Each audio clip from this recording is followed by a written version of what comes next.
Hi, and welcome back to the Hope of Mum and Dad podcast. I'm Becky, and this is Buzz, and we're on to episode 40. Throwing in some curveballs in there because we have to re-record this bit because the button didn't get pressed, and Becky was annoyed, so I'm trying to make her laugh. She's annoyed at me, and that's how pretty much everything goes. Everyone makes mistakes, it's fine. Oh, I'll remember that. Yeah, because I make mistakes all the time. We know that. Okay. We know that. Episode 40. Mm-hmm. We're getting up there with the episode numbers now. It's a big deal. I was saying to Becky, you know, all those times that you kind of come home and you're like annoyed and stressed out from work, and I'm like, come on, let's do the podcast. And you're like, I just can't, not today. I'm tired. And rightly so. Got a hard job. And but I'm always there nagging. You're warning as we speak. Yeah, and I'm just there nagging, trying to say let's just try and be on schedule or whatever. Obviously, we took a little bit of a break later this year because things got crazy. And that aside, I'm not talking about that at all, but that aside from that, rather, well done, Becky, because it is, I do all the editing and all the, the stuff, but yeah, well done you, because it's all technical and it all happens. That doesn't matter, that's fine. But what I'm saying is, you come home from work sometimes, you've had a stressful day and you've got a full-time job and you just can't love it. A lot of people could, but I'd rather sit on my arse and watch Friends. Yeah, but a bit of for the 100th gentle time persuasion / nagging from me, and we're still going, and I'm glad that we did, because we were looking back and we've got episodes going back to almost 2 years now, and we were looking at it's just good to document it, and I'm glad that we did. And thank you again for sticking with it and doing it, even though you've had some proper hissy fits and moods and stuff. You have. Well, I mean, everyone does about everything, but you've really been like, I've wanted to give up a lot of times. I can't be bothered to do I think it's imposter syndrome, because you don't think that anyone really cares or listens. But I don't think about that, though. I just think it's just a good exercise anyway. Yeah. It'd be good. Imagine this. Imagine if we have a family one day. Yeah. Well, yeah. Imagine if we have a family one day and I die. That's awful. Well, I'm gonna die at one point, right? Everyone is, yeah. Yeah, but what if they can listen to these podcasts? Well, they can listen to them if you're alive as well. Yeah. Let's not be so dark. No, but I mean, it's not dark. It's it's kind of like it's a record, and you can and they might want to know. What would you say to your future spawn if they are listening and you're dead? Don't be a dick. Don't be a dick. Do what you gotta do. Look at them. Don't be a dick. Do what you gotta do. And I'd say, hi, I love you. You know I love you. Oh, cute. Is everyone crying now? Yeah. I'm not crying, you're crying. Ah. So, anyway, well done, Becky, for keeping up with it. We are on episode 40, double figures. I love saying that for any number, because people go, what? When we recorded the last episode, Fuzz was like, what episode is it again? And I was like, 39, your age. And I literally thought I'd aged 5 years. He literally doesn't remember how old he is ever. So it's really easy to pull a fast one on him.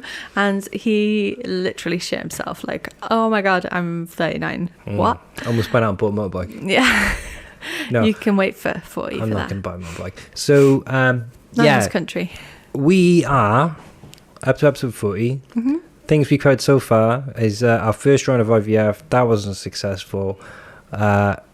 We tested negative, then we had to wait ages. Then we were really geared up for the second. We had one frozen embryo left to transfer. But we got COVID. Becky got COVID. Then I got COVID. That delayed stuff. Yeah. There was miscommunication, loads of admin problems, drama, and stuff. Not drama, but just admin period problems. Drama. And we are finally taking the medication for our second and only.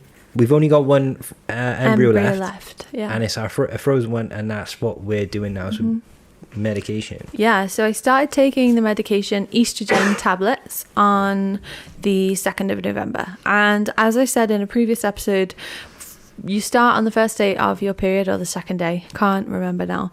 But it's only like a 2-week turnaround, really, before you actually It's way simpler than the egg collection Yeah, stuff and all that. so much smoother. You don't have to go into theatre. You don't need any procedures apart. Oh, you do go to theatre to have the embryo put in, but you don't need anything removed usually.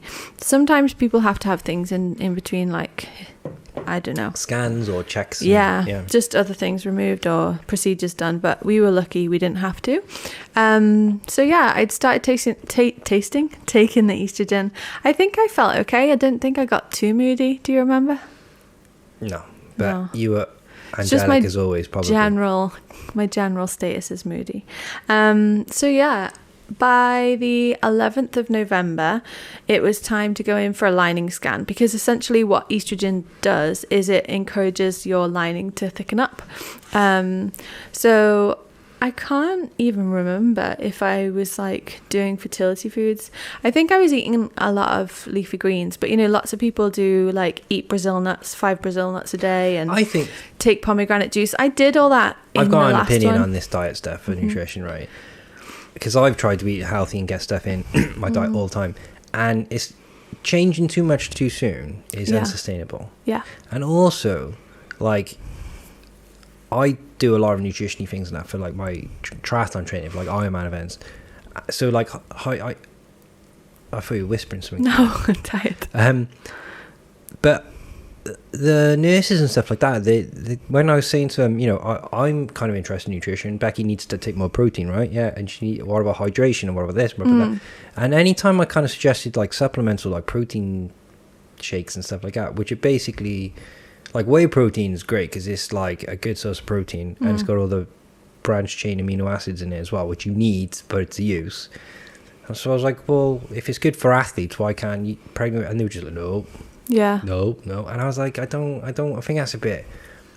But I think you're right in saying you science in shouldn't it. mess around with anything last minute. It should Yeah, but just what be I'm part saying- of your daily Yeah. But diet. But a protein shake that has a good amount of protein and all the BCAAs, which is just as important. Yeah, but for me to start it during is not a good idea. But that's better than eating like 6 lime coconut like all these weird exotic foods that people are talking about, like a protein shake and things like Huel and stuff like that, which I don't mess with, but there's nothing wrong with them. Like, I don't know why, but they were like really anti it. And hydration Yeah, tablets because I as think well. when people don't know about it, they hear about protein and it's just like about bodybuilders bulking up, and there's a lot of like proteins on the market that have had like issues and had you have to go with a good things in supplier that tests and has things sorted out. Because Yeah. the problem with some cheaper random companies is they get it made in the Far East and stuff, but those manufacturers also make other stuff and they don't clean. So sometimes you get trace elements of other stuff in it. Yeah. Well, most things are made in the Far East.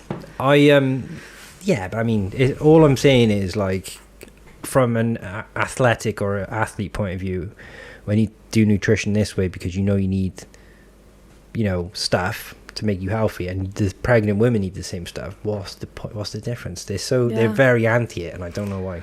I don't know either. Maybe we should get someone but it's on and rubbed ask off on them. you because you're not doing it. No, because they told me not to.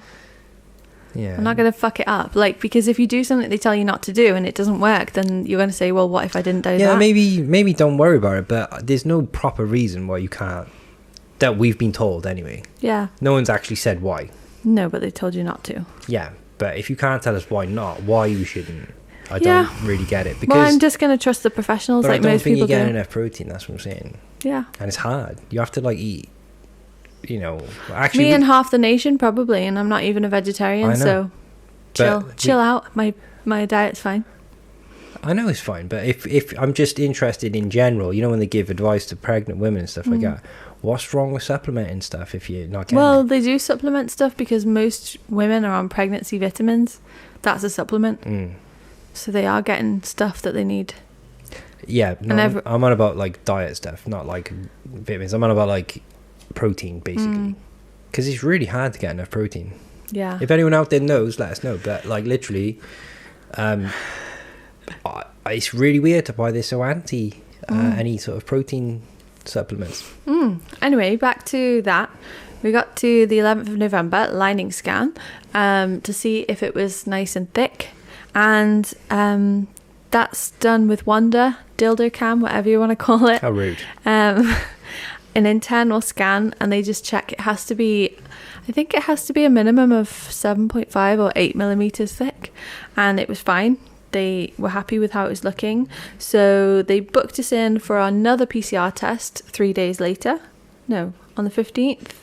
Doesn't matter. And then booked us in for a transfer on the 18th of November, which was exciting because we finally had a date. We would be reunited with the embryo, that it's back in the right place. Yeah. It's like we've been through so much ups and downs, and with the first transfer and the testing at the wrong time and all, you know, like it the was, PCR test went well. Do you think by the time we got to the second one, we were like just a bit exhausted from all of it, like, so you kind of like just chuck it in, see what like. The one thing I did do supplement wise was I was having we have this like vitamin drink called Super Greens. I was having it's that. Kind of similar to like Athletic Greens, which is what I was looking for, but we can't get. It's got like spirulina and like I said, leafy greens are important for fertility stuff. So it's like a green juice, a green smoothie. So I was having that powder with banana and water every morning for breakfast. We need to do that more often. I still don't take it. I should. Yeah. I'm so bad. That's what I was doing extra, and it was. I mean, it's gross. It tastes like pond water, but hence why I add banana. Taste like pond it water does. It proper makes me it looks feel like sick. Pond water. No, That's it tastes disgusting. No.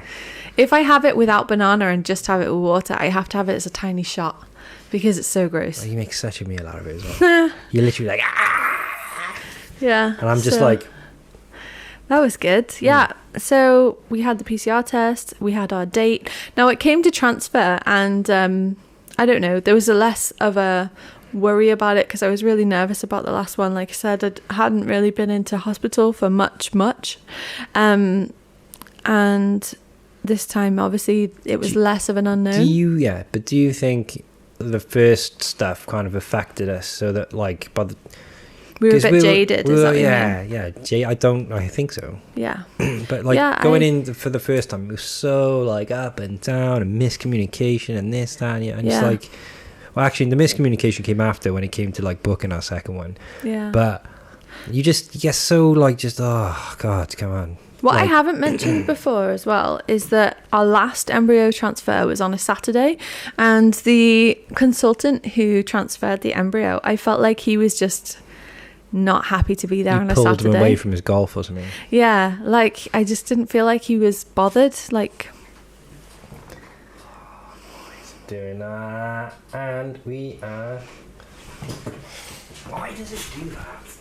Shall I just go again? So just say from. So the consultant. We're back in the room. So I didn't mention before, but the consultant that we had last time, our transfer was on a Saturday, and I really felt like he didn't want to be there. I just got this vibe.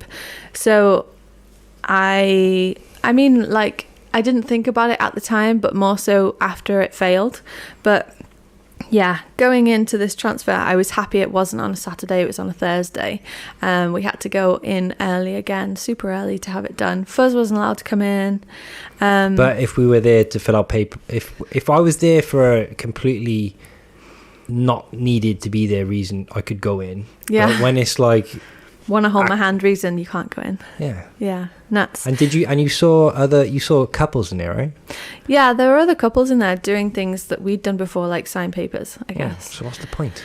I don't know. But so I went in, I got briefed, there's no anaesthetist this time. The nurses came to see me, got dressed, and then they send the consultant in. And who pulls a curtain again but that consultant that I felt let us down last time. The same one. But he was Did he have a spring in his step this time? Or? He was much happier and super friendly. And then he was like, I think he said something like, let's get you pregnant. And then I hope you clarified how. Yeah. Don't be gross. That's minging. Okay. So, yeah. I think that's a funny joke. It is funny, but so gross. If you said it there in the room. Awkward. Yeah, so I was there with my legs in stirrups again, and it just felt like this time it took a little bit longer. It was not as straightforward, not like they put the catheter in. Yeah, but the first time was... Is it exactly the same procedure? It's exactly the same procedure. So I haven't even mentioned that obviously because it's a frozen embryo transfer, you don't know until that morning if it's going to survive the thaw, because there's a high chance that they won't survive. But we were lucky. Obviously, if I've got my legs in the air, then it survived. The embryo was okay. It defrosted nicely, like a pack of chicken nuggets. Why? Well, no one defrosts chicken nuggets, so... Yeah, that's a bit weird. That is weird. Maybe. You cook them from frozen. Yeah. Anyway, it was alive and well, but it just took a long time for them to put it in. Like I said last time. Do you think that might be the difference between the first one working and the other one? Because they do a scan at the same time, and he kept on moving it around, and eventually he took the ultrasound scan thing off the nurse and scanned me himself to find out the position that he wanted it to go in. So I think he was determined for it to work. Maybe because he knew that he did the last one and it didn't work, or maybe because it just wasn't Saturday. So what kind of worms that doing it? Because it's got such a personal relevance to you. You can look into everything. Yeah. So if you are booked in on a Saturday, don't worry. I'm sure it'll be fine. I'm sure your consultant will be wonderful. But at the same time, it's not his fault that it didn't work. If it was me though, and I felt like someone was being a bit weird and like not paying proper attention, I would probably, and this is me, and I'm probably a dick, and people can say whatever, but if I felt like someone was being a bit weird or off, I'd say, are you okay? Yeah, but you can't change it. Like, no, I'd just be in like, the moment. Are you okay? Because if someone, you can just tell when someone's not. It's very different though when you're in a hospital setting. The doctor and the nurses have a superiority over you. No, that's the wrong way to. No, you were in charge of your own body. Yeah. No, everyone. This is something that's come up before, and I spoke to a doctor about it. But basically, like, the old school way of like doctoring is you do what I say because I know. That's not what I'm implying. Let me finish, right? And then the second method of kind of delivery medicine is like to try and win over the patient. So you suggest to them, hey, I think we should do this. What do you think? And then like, let's do it together. Yeah, but that's not what I'm implying. You've got the wrong end of the stick. But I'm just saying, like, if the guy like came across quite abrupt or like not very engaging and wherever, then that's not great, is it? Yeah, but you've completely missed the point because you're saying I didn't have autonomy over my own body. That's not what I'm saying. What I'm saying is naturally in society, there's like preconceptions and social cues, not social cues, social dynamics and like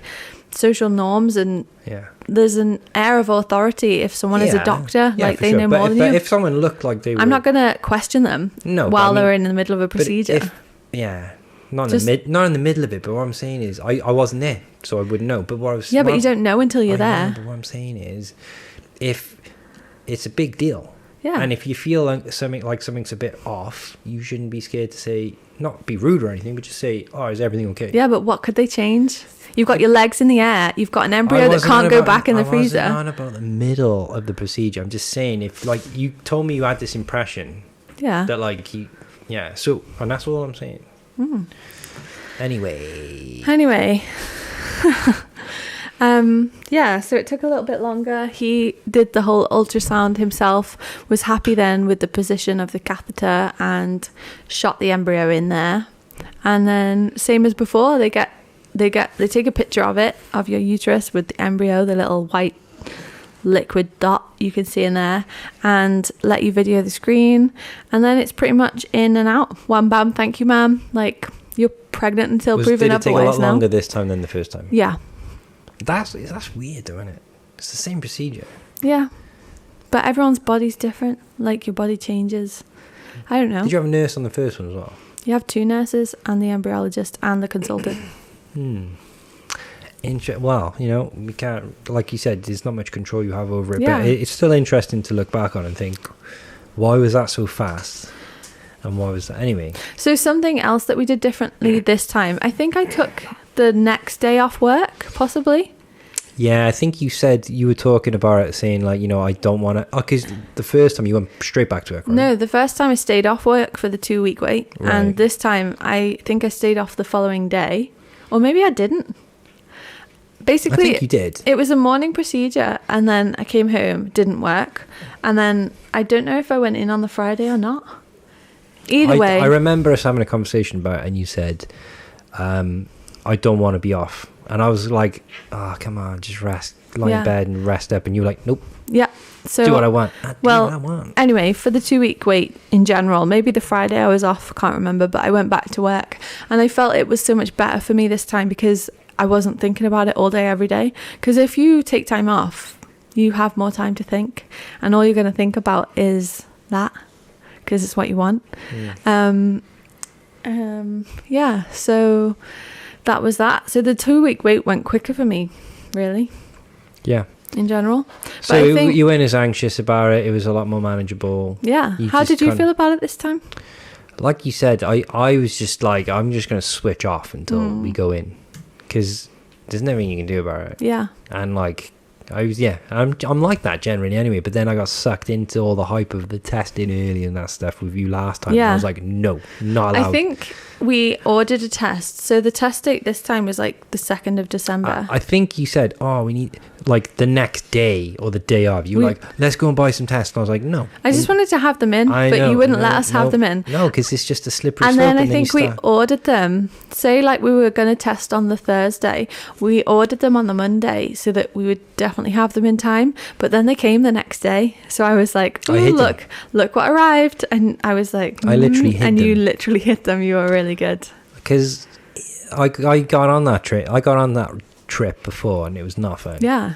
I'm like generally not like that, and then you just go on and on and on and on and on, and I get into it. Then I wasn't pestering you to test more in June. You were. You were talking about it. No, I wasn't. I tested early. Yeah.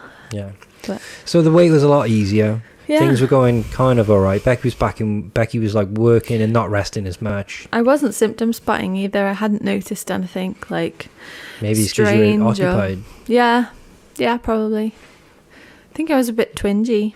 Yeah, so I don't know what else. Generally, a lot better, and I don't know if that's because of the. I was twingy the first time when it didn't work as well. Yeah, I don't know if it was just because of the going through, all that stuff in the first time, and then the second one's a lot easier or wherever. But so we just had to wait. But this time I kept busy and. Carry on a minute. I'm just going to stop Coco making all this racket. Yeah, this time I kept busy, and like I said in the last few episodes, I made plans. So, one of my oldest friends came down to Cardiff and took us out for dinner, and we went to see a concert. That was really awesome. That was a really fun thing to do to keep me busy. And I'm sure there are other things I did, but I can't remember. I think we might have gone away. Did we go away or? This is a problem with catching up. Helped you do a wedding. I can't remember, but we kept busy. We had things. Oh, I know what we did. Oh. During the 2-week wait, we booked a trip to Iceland. And it was a really nice thing to do because it was like, oh, well, that's something to look forward to, whether it works or not. Was it? Yeah. Was that in that wait? Yeah, in the 2-week wait. Yeah, we so another little tip for everyone. Yeah. We subscribe to this thing called Jack's Fly Club because Becky's a teacher. Everything's just mega expensive whenever you want to go away. But Jack's Fly Club, you pay for like a little email thing, and then they'll just give you these like random, really, really cheap flights. Yeah. And the Iceland trip was amazing. It was like 30 quid each for the flight. Return flights to Iceland. It was really good. Yeah. Carry on, because I'm going to have to kick Coco out. Yeah. So that was nice because, when you book a holiday, you're just super excited to have something organised. So there was that thrill of booking to go away, especially after COVID, because we haven't been abroad for so long. I think this was the time when everything, COVID was like very calm and stuff. This was pre-Omicron, right? So like everything was like, seemed pretty COVID's chill. We were all just used to it now. Yeah. Yeah. So it was nice. We booked that to go away in February and we're really excited. So then we, I think that's all we can say really, because I think next time we'll talk about test day. Yeah, so full disclosure. So the next episode is the last kind of pre-recorded one, right? Yeah, probably.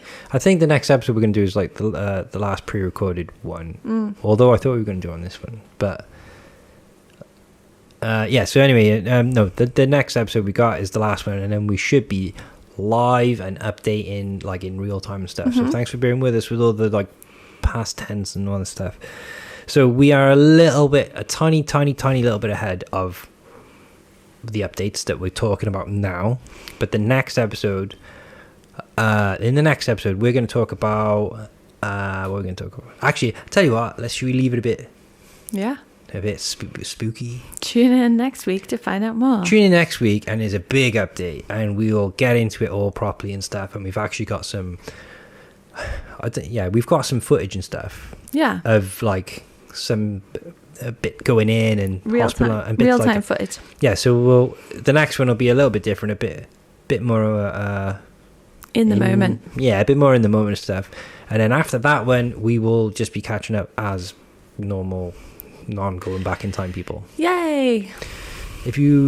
So thanks again, guys. All the same stuff that we tell you. If you want to get in touch, if you want to come and have a chat and tell us about your IVF journey, then you can do so. Just get in touch with us via Instagram. Mm-hmm. Becky's on Instagram. You can check at Hope and Mum and Dad. Yeah, so it's literally just at Hope and Mum and Dad, all one word. Share it with the people who, if you think it's interesting. If you're a medical professional,